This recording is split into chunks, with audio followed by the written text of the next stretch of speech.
Prajal Gurtak is the CEO of OnLoop, a Gen AI company focusing on team effectiveness. He has a background in consulting and has worked at companies like Accenture and Uber. Prajal is passionate about improving team productivity and helping managers navigate the challenges of hybrid working environments. He discusses the importance of having a business mindset and the mindset required to be a successful entrepreneur.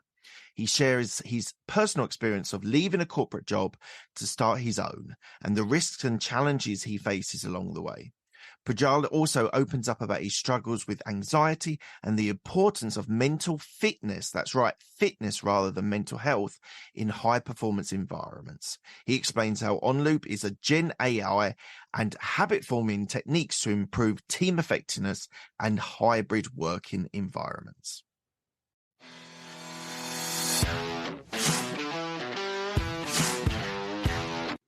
This podcast will educate and inspire with stories of entrepreneurs' journey, and we also explore their why. You will learn from successes and failures to be the best version of yourself.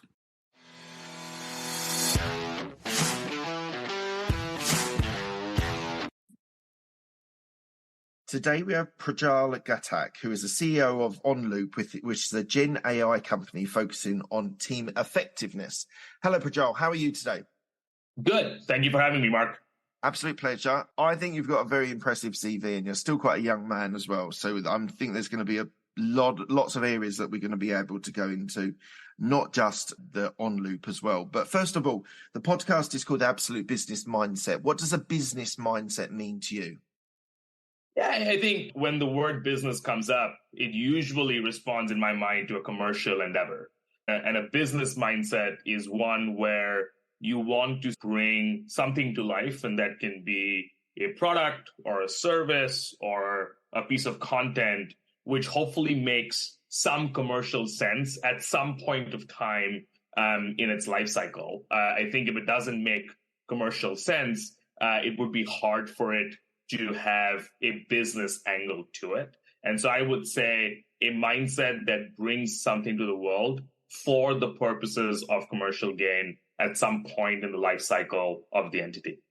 And what would you describe as the mindset that you need to have when you want to be an entrepreneur, when you want to start a business? Yeah, I think the most important thing that's been true in my experience is to be adaptable and be resilient at the same time, since we live in a world that is changing rapidly. And so what you originally think might be, quote unquote, a good business may not turn out to be so in its primary iteration. And so therefore, you need to be agile in thinking about how you evolve what you're bringing into the world to make business sense. Absolutely. I think mindset is something that we need to think about, and we need to be able to work through and get into that right mindset that you can start taking. Because I think risk is something that entrepreneurs need to be able to understand. To be successful, it needs to be, I always think of it as a calculated risk. You need to mitigate risks rather than taking something that would potentially, I don't know, lose your business, lose your house, lose your setup, lose your family and stuff like that. So I do think that making calculated risks are really something that entrepreneurs need to be able to embrace and be able to understand. Is there a risk that you've taken OnLoop which has come to fruition, which has been good? No, absolutely. So I left Uber, where I worked at for a few years, in late 2019. And for the first time in my career, I said, I'm going to work on something with no guarantee of any salary or any success as to where it goes. And as someone that doesn't come from an entrepreneurial family or doesn't come from a family with wealth, it took me about 33, 34 years to get to a point where I had the courage to do that. Now, having said that, once you spend a decade or so in your career, I think when you retrospectively think about it, you are guaranteed to get a job if you want to get a job again. So to your point about calculated risk, making that plunge to become an entrepreneur only helps in the long run, but it doesn't necessarily feel like that to your brain at the point that you're doing it. And I think often the most scary thing is reputational risk. is because the first time what you build as a business is tied entirely to you as a person. And so for me, the scariest piece has been the notion that I could very publicly fail and could be looked on by the world as a failure, no matter how much you rationalize the fact that the experience, no matter where it goes, is only going to be accretive from a career standpoint. Yeah, it's an interesting one because I started my entrepreneurial journey in my late 30s and left my corporate job that I'd worked for a long time. And for me, it was a risk. It was a calculated risk, but it was, and I think it's interesting for my audience that are listening, that responsibility, like you can have responsibility in a corporate career and that's all well and good. But there's still a boss. There's still someone that can help you, can guide you, can mentor you. And when you start your own business, there's something quite, it is beautiful, but it's very stressful, can be very worrying that the responsibilities are wholly on your shoulders to be able to be successful. How have you embraced that move from a corporate role onto that responsibility as an entrepreneur?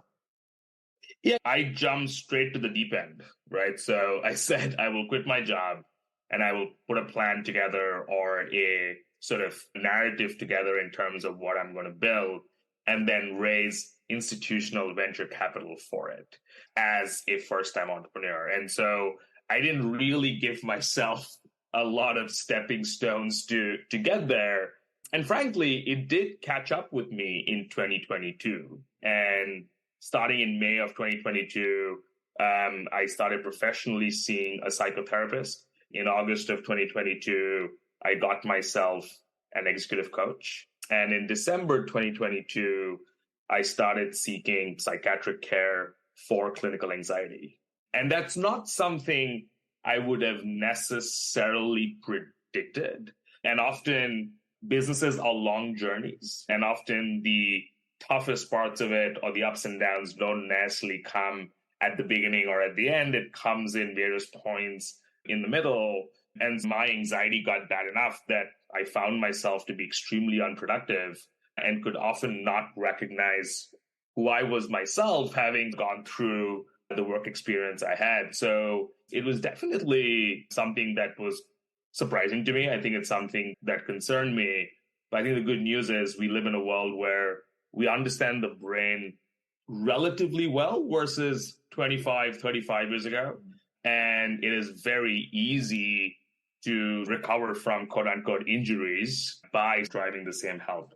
And that's one thing I talk a lot about is that when people fracture a foot or an arm, you get help and then you become fine and then you can do all those things again. I think the mind is the same, but I think it's very important to be aware of what's going on and then do the things that are necessary medicinally or not to get yourself back to the same place. And so in many ways, I'm also grateful that I went through some of that work pretty early in my journey, and that's now built up further resilience and strengthened my ability to deal with more things as you go through the journey.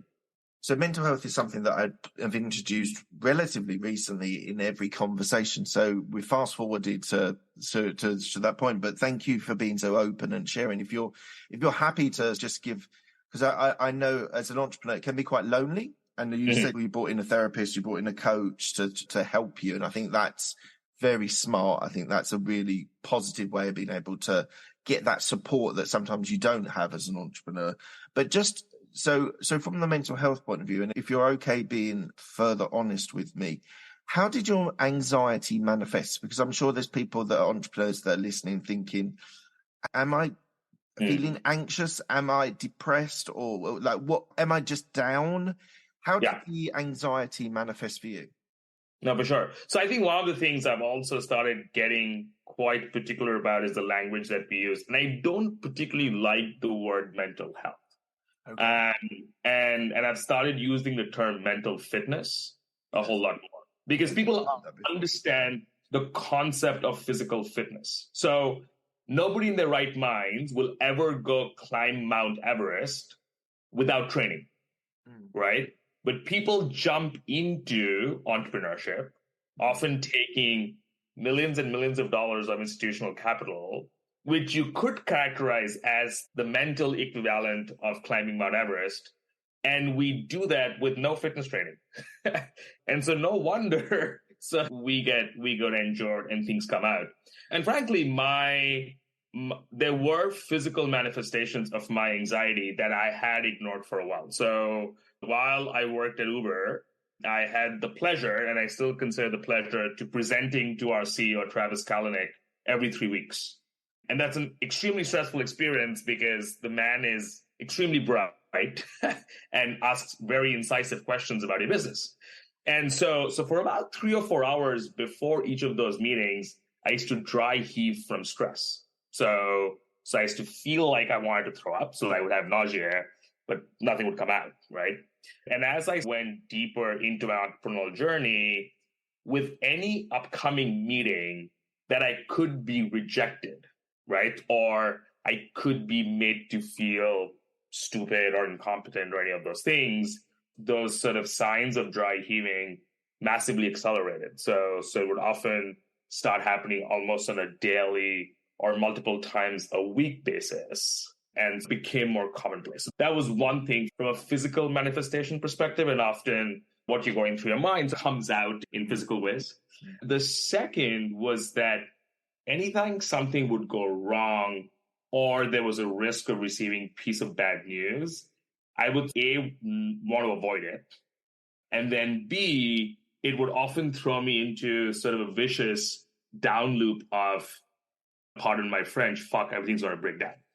And so it's what is known in the literature as existential dread. And so any small thing can spark you rethinking every decision and questioning almost every life decision you've made in your life and believing that you'll never get out of it.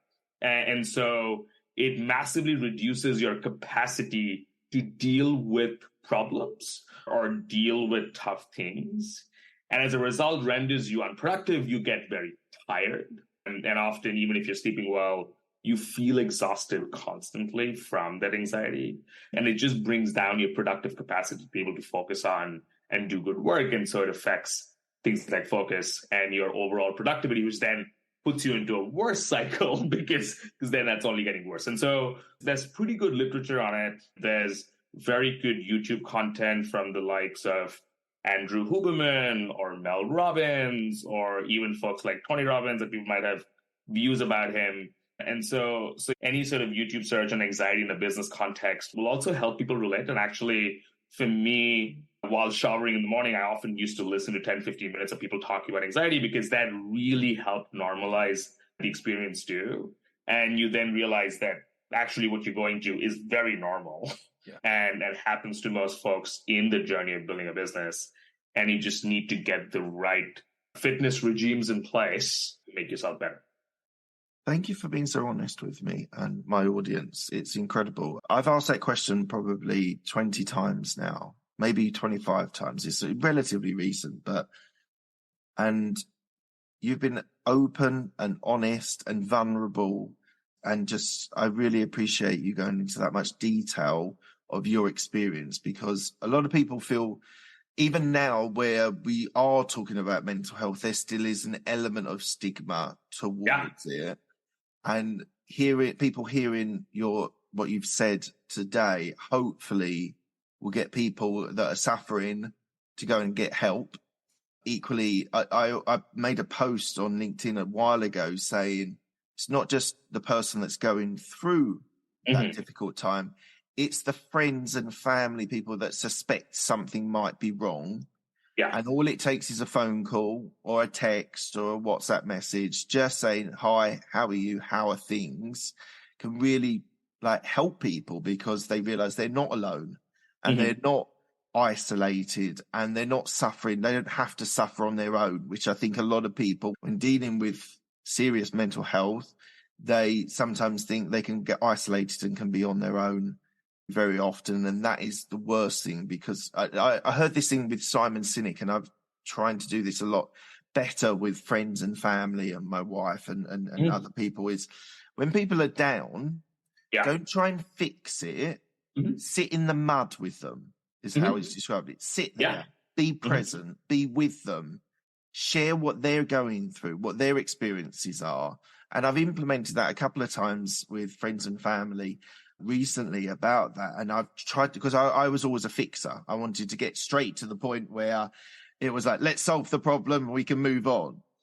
But actually just sitting there and talking to someone and letting them share their fears, their sadness, whatever's impacting them at that time, and just being there with them is so important. And it's so, it's a very simple, an amazingly powerful thing when people that are going through tricky times, and it might be manifesting mental health, it might be manifesting. A friend of mine has had his gallbladder taken out and he's been really through the mill in the last week or two. And I've tried to be there for him. I have been there for him. But thank you again for such honesty. And I get your point about mental health and mental fitness. I've heard that before. And I must admit, I do like that because it is something that you need to, it's a muscle you need to develop to keep yourself strong and fit and able. So, and to be honest, I talk about it openly because when someone talks about recovering from sports injuries, nobody tells them, oh my God, they're being open and vulnerable, right? But when we talk about recovering from mental injuries, we commend people, which is good. But at some level, there's it doesn't need to be commended because anybody who's striving for high performance will go through it because you'll push through limits and you will break and you will reform. And so, and through our work as well as a company, we've realized how much of a role mental well-being plays in high performance. Yeah. And in corporate speak, we've used words like wellness that makes it sound soft and move it away from being tough and pushing through it. But how much mental well-being you have essentially drives how much you push. And you can sit there and get tasks done, but you're not going to make breakthroughs if you're not fit.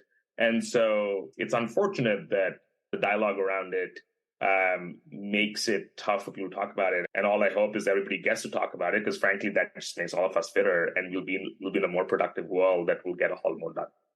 100% agree. Thank you so much. And it's inspiring to hear that story and hear how open you are about it. And I understand what you mean, but it's just, it needs to be talked about more regularly, especially with men. As well. And so, thank you. That was a rabbit hole I wasn't expecting to go down, but I really do appreciate your honesty and openness. Right, we're going to fast forward through Accenture, through Uber. We might come back to it, but I want to talk about OnLoop.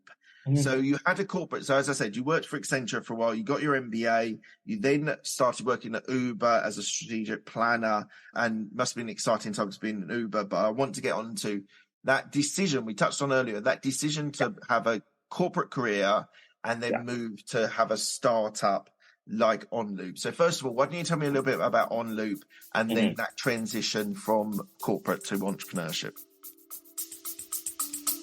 We'll be back after a quick break.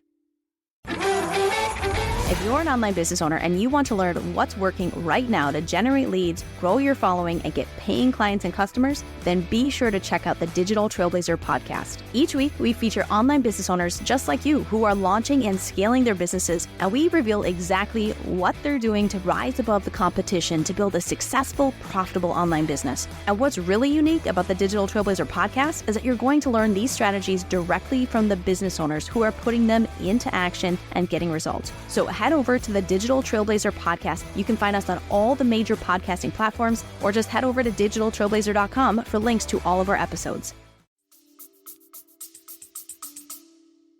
Yeah, I'll tell a little bit about how and why we were born as a company, and then I'll talk about where we're focused on now. As I went through my career and starting off as an entry-level management consultant to then taking on more managerial positions, and then at Uber, running much larger organizations, I just found myself complaining all the time of how frustrating and time-consuming and backward a lot of our approaches to managing people were. And the tools I was given felt very time-consuming, particularly around an aspect of modern-day workplace known as performance management, which felt like it took a lot of time, but yielded very low benefit for folks.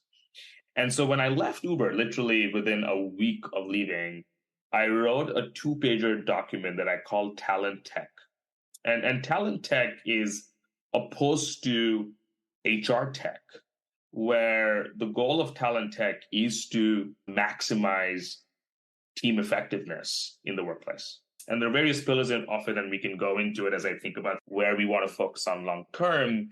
But we narrowed down on the fact that when people think about goals and feedback and ongoing development in the workplace, they think of performance management and they think of professional development plans or L&D. And if you ask most managers on how they feel about performance management and professional development plans, you will not get very positive responses. And as a result, people have run away from very important things like goals and feedback because they've equated it to an experience that they run away from.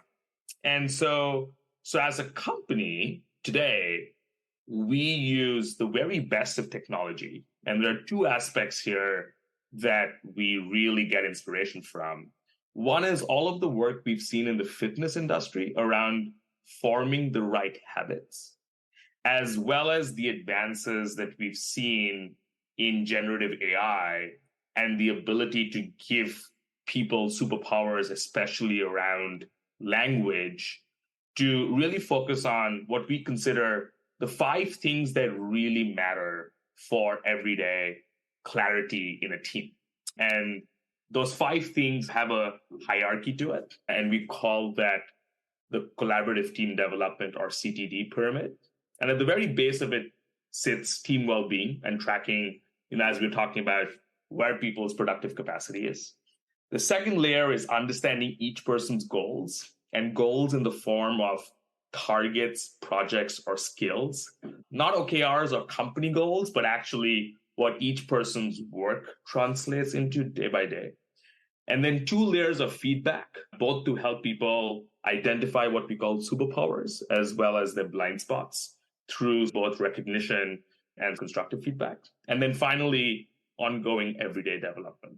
And so because we were born from pain and not an idea, we're still not very good at giving ourselves a sexy one-liner of what we do. We're working on it. But we think of ourselves as a Gen AI and habit forming enabled co-pilot for managers of hybrid teams to be more effective every day. And through that, we expect teams to be clearer about what they're doing. We expect themselves to be happier because they feel a sense of progress. And we expect businesses to be able to get more done because now we focus everyone's energies on the things that really matter.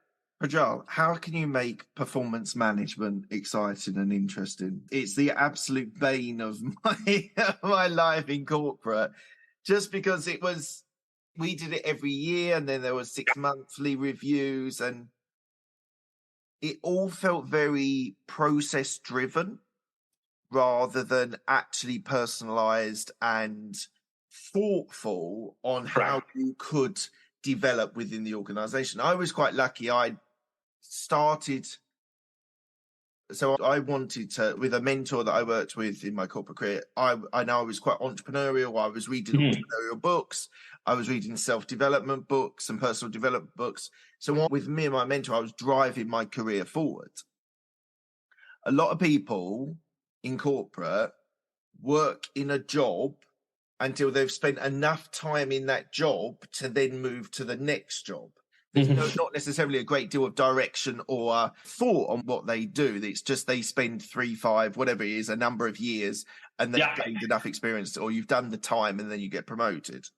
How are you changing that performance management for me as a manager in a company?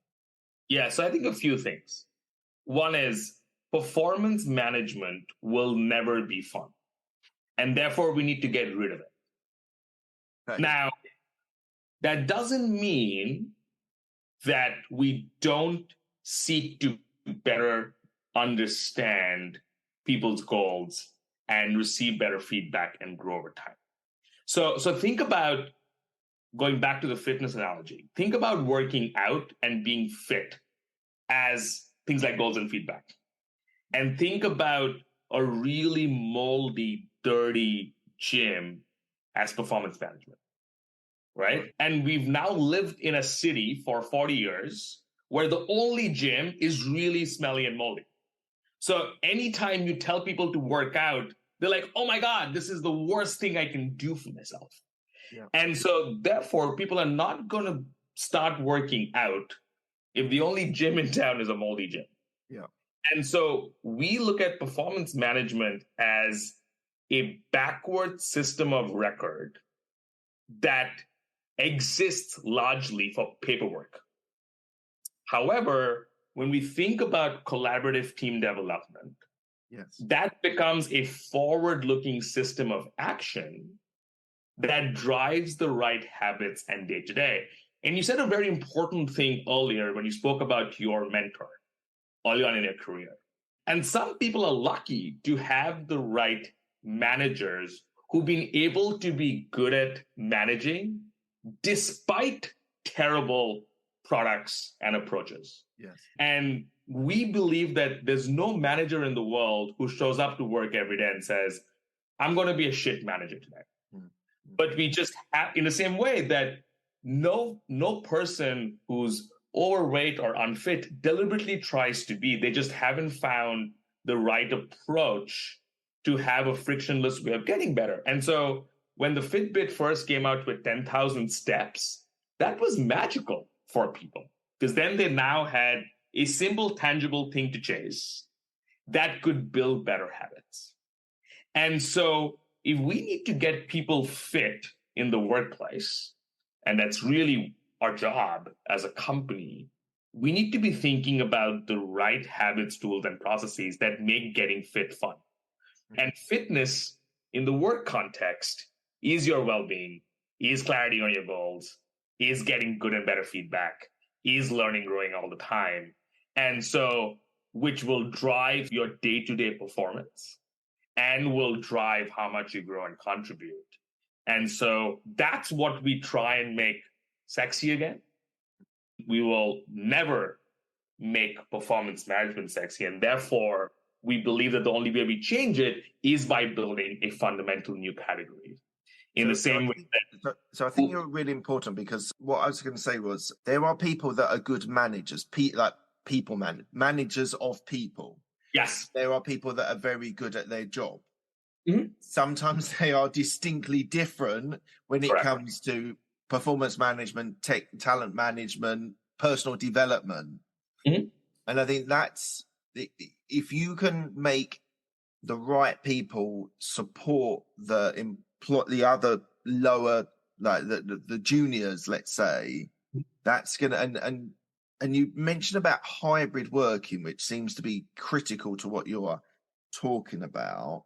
Yes. So I know you touched on collaborative team development, but just on a hybrid message, two things.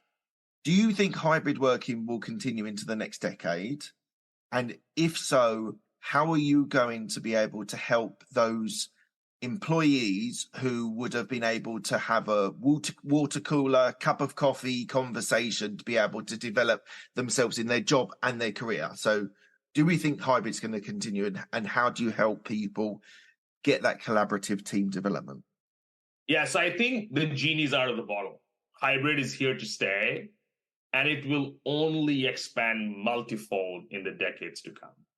And technologies like VR and AR, technologies like Gen AI that allows people to now build more distributed teams is only going to accelerate those tailwinds. And so COVID was a ultimate catalyst to throw us into a remote world, but the pandemic lasted long enough, and there were other tailwinds that are a giant win in the sales of hybrid work. However, we strongly believe that the tools for working and to optimize performance have thus far been largely built for an in-person workplace. And therefore, you are seeing leaders around the world try and force their teams back into the office because we haven't built tools to manage productivity, manage clarity, manage culture, manage anxiety in an effective way yet for a hybrid workforce. So keep in mind that companies that have been global, like at Uber, I used to be on Zoom calls all day. Now, sure, I also had teammates around me who happened to be the same company, but I was actively working for a large percentage of my time with people who were not in Singapore or not people I was seeing, right? So, but often your manager was co-located with you. So your manager got significant amount of time with you, but in many cases that also wasn't the case. And so for us, why hybrid matters is because in a sort of pre-pandemic in-person world, managers had the ability to spend the time with their teams to then build those rituals other than using technology. But today, as hybrid accelerates, we will have to rely on technology more to provide that clarity and alignment and focus on an everyday basis for teams to be productive. And therefore, we feel that our product and many others that will get built in the next few decades will play a huge role in making hybrid teams almost work better than in-person teams. And I strongly believe that the 5-day in-person work week is dead and will continue to decline in the years to come. So what does your tech actually do? Let's get right to the crux of it. Tell me in a sentence or two. I know you said you struggle with the strapline, but just for all of my listeners that are saying, right, what he's doing, hybrid working for knowledge workers, is definitely going to develop and continue. But how does your tech help a company, an employee, a manager? Yeah. So our primary form of delivering our platform is through a mobile native app. Now, we also integrate into Slack. We also have a web version, but we decided to build mobile native because the only world-class user experiences that we've seen in tech products is through mobile apps. And so if we have to build a world-class experience that inspires people to take action, there is no other form factor today. Now, that might change to VR, et cetera, in the future. And what the app does and what the design of the product does is make it very easy for a manager and their team to track the 5 layers of collaborative team development, as I mentioned before, on a much more daily basis. And so what we're seeing in our product is very regular well-being checks from team members using the product. We're seeing them continuously update their goals as they take on new projects or are developing a certain way. So you get a much more sort of clear and dynamic and relevant perspective of what each person's working on. You are seeing people recognize team members very consistently. That's huge for motivation, but also helps each person understand what they're doing better. We're seeing people request feedback from their peers and receive a significantly higher volume of regular feedback that also helps them understand their blind spots. And then we also unlock content pieces as people tell us what they want to get better at so that they continuously grow. And so it is a co-pilot in your pocket that then makes sure that for individuals, they feel much more confident that they are on track and they know how to develop and grow.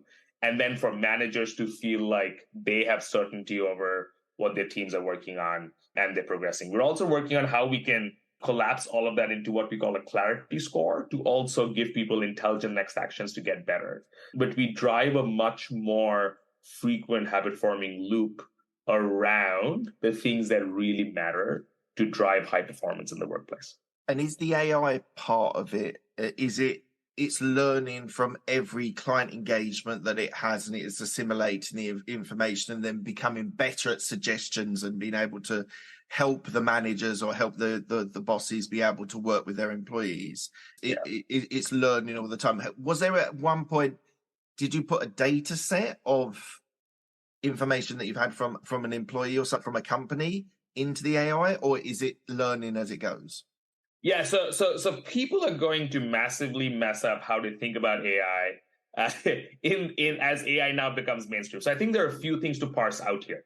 I think the thing we became famous for and why we ended up at the World Economic Forum and won other awards is because we started auto-generating performance reviews based on the stream of input that managers and teams provided. So as long as people made a certain number of observations regularly, at the end of a quarter or at the end of 6 months, at a touch of a button, they could produce something called the PRISM summary. And the PRISM summary then became a very well-articulated long-form summary of all of those smaller pieces of feedback, etc. And we delivered one for the individual and one for the manager. And then they could have a very robust, detailed conversation around their evolution and growth without any of the manual paperwork. And when people started using that, they were like, holy shit, that's a game changer. So that's where we started using generative AI. And we started doing this in 2021 with GPT-3, and that tech's got a lot better over the last 2 years. With regards to our recommendation engine, that is much more mathematical at the moment. So it's not necessarily learning as yet, but we have a recommendations engine that will recommend next actions or recommend content based on what we found people find useful. You've got an algorithm. Necessarily. You've got an algorithm for... Correct. An algorithm is not necessarily AI, and people often use the term algorithm and AI the same way, and so I don't want to lie about that. We use AI, we use an algorithm to figure that out.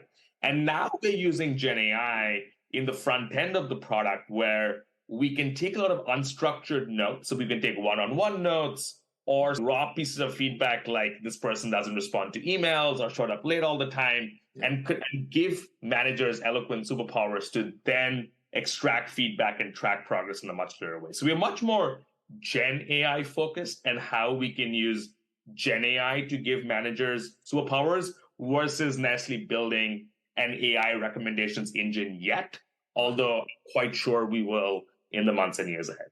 Okay. Now, I'm not trying to put you in a particular angle here, but I was just thinking about this, about hybrid working. And I remember watching something, I think it was on social media or a podcast, and they were saying that hybrid working is for knowledge workers. Yeah. So in America, you might call it white collar.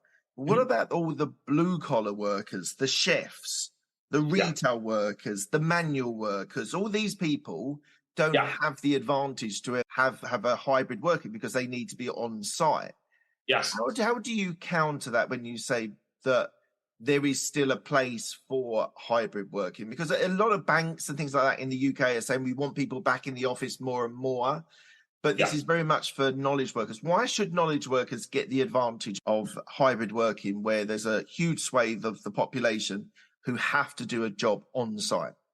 No, I think it's an absolutely fair point. And I think the stat is that at the peak of the pandemic, I think the max you could get to in terms of hybrid remote work was 94%, right? So there's always going to be a residual part of the workforce that happens in person. I think the way I'll respond to that is I don't think that's knowledge work or not, right? So I think doctors, which is the ultimate form of knowledge work in many ways, is largely in an in-person profession. In fact, they were essential workers through the pandemic and did a heroic job in getting a lot of us through the pandemic. So it's not necessarily blue collar, white collar. It's just that certain forms of engagement, doctors from a white collar perspective or a plumber from a blue collar perspective, is not set up for operating remotely. Now, having said that, I think that's only going to move further, right? So I was sitting at Tianjin Port in China last week, where you just have 20 people in a room controlling all of the autonomous vehicles that are driving around, picking up cargo and dropping it off, right? 20 years ago, that was 2,000 people running the port, right? And you had 2,000 people having to show up. Today, that's 20 people in a room. Now, today, that room is co-located at the facility, but if you trust technology further, that could not be co-located, right? So I think as a world, we continue to make progress to allow sort of economic activity to happen, both in person and remotely. It's just that certain things like plumbing is a good example where I think in 20 years, you'll still need a plumber, right? But, and that person will probably show up in person to fix your pipe. But you can probably get a remote surgery done and have a top surgeon in the US preside an operation having in India without having to fly down. And so I think everything in life is a spectrum and a continuum. It isn't black or white.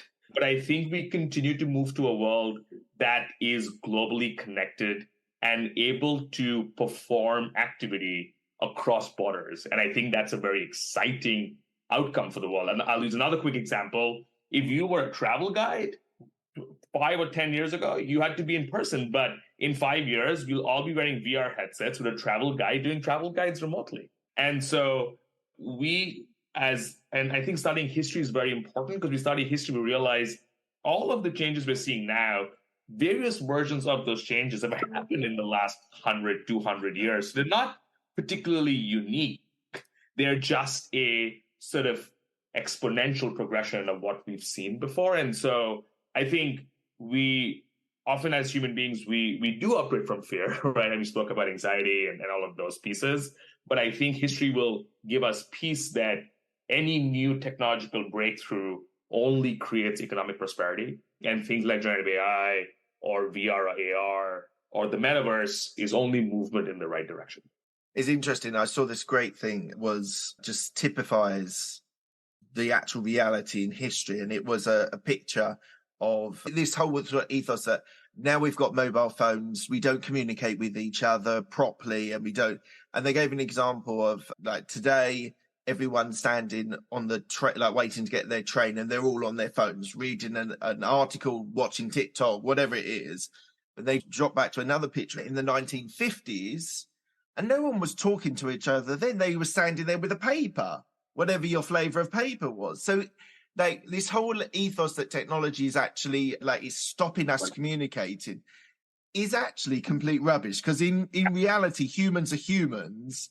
And humans never wanted to talk to people on the train station in the 1950s. They don't want to talk to each other now. I think you're absolutely right that technology enables us and makes things faster, makes things quicker, reduces friction.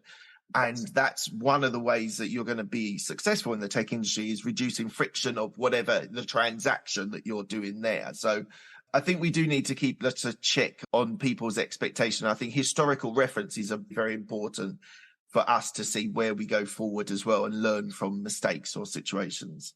Absolutely.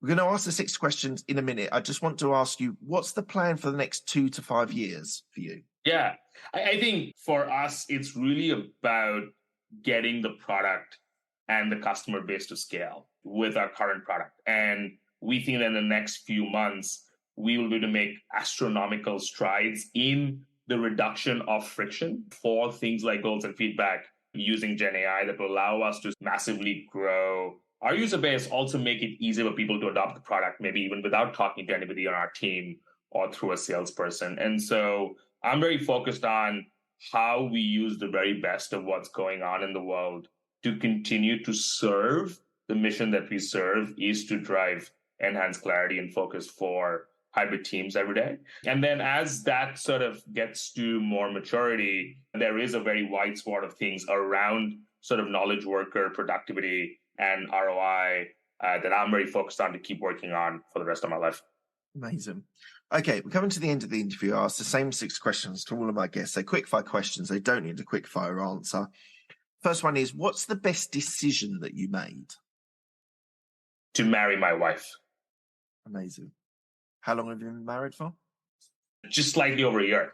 Oh, wow. Okay, very recent. You're still in the honeymoon period.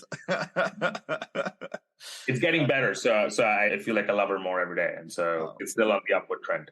So I've been married, was it 14 years? Yeah, 14 years. So yeah, I 100% agree with that as the best decision. Yeah, we'll maybe check in with you in 10 years' time, and hopefully you'll still be married and still loving her more and more. So that's amazing. What's the best piece of advice you've been given? Yeah, this is a tough one. I think the best one that's been drilled into me as I go into this entrepreneurial journey is that you will never be a failure. And the fact that no matter what is the outcome of the business, you are only going to move forward and grow. And that has been immensely helpful for me to grow my resilience in going through the ups and downs of building a business. Amazing. Who's helped you most in your career? I think this is going to be an odd one, but I'll call it the country of Singapore. And Singapore made a bet on me and gave me a full scholarship at 17 to move from India to Singapore, which I think will still go down as one of the most material things that changed the trajectory of my career. And so the late Lee Kuan Yew, who founded Singapore and built this country to what it is, without knowing, has probably done more for my career than anybody else. That is one of them. That is the most unique answer I've ever had for that. Because usually we get a shout out to one or two people. Never had a country described. But so just before we carry on with the questions, what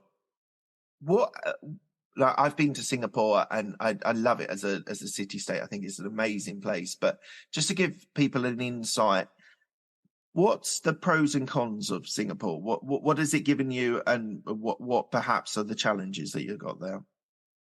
Yeah, I think the biggest pro of Singapore is that everything just works. And so there's very little energy that gets spent into living everyday life.